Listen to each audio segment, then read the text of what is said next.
மயிலாடுதுறையில் அமைந்துள்ள மனநலம் குன்றிய மாற்றுத்திறனாளி குழந்தைகள் காப்பகத்திற்கு நேரில் சென்று உணவு வழங்கி குழந்தைகளுடன் செல்ஃபி எடுத்து கொஞ்சி மகிழ்ந்து வெளிநாட்டவர்கள் நிகழ்ச்சியை ஏற்படுத்தினர். மயிலாடுதுறை மாவட்டம் குத்தாலம் தாலுகா பெருஞ்சேரி கிராமத்தில் அமைந்துள்ள 54 அடி உயர சிவலிங்க ஆலயத்தின் கும்பாபிஷேக மண்டல அபிஷேக பூர்த்தியை முன்னிட்டு ஜெர்மனி, ரஷ்யா, உக்ரைன் உள்ளிட்ட நாடுகளை சார்ந்த 45 வெளிநாட்டு பயணிகள் ஆன்மீக பயணமாக மயிலாடுதுறைக்கு வந்து தங்கியுள்ளனர். இவர்கள் மயிலாடுதுறை மாவட்டத்தில் உள்ள ஆலயங்களுக்கு சென்று வழிபாடு நடத்தி வருகின்றனர்.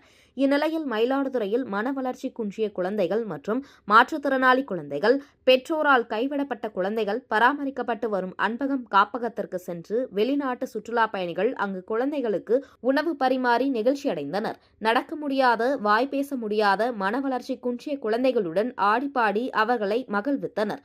பச்சிளம் குழந்தைகளை தூக்கி கொஞ்சியும் குழந்தைகளுடன் சேர்ந்து செல்ஃபி எடுத்துக்கொண்டு பரிசுகள் வழங்கி குழந்தைகளை மகிழ்வித்தனர்.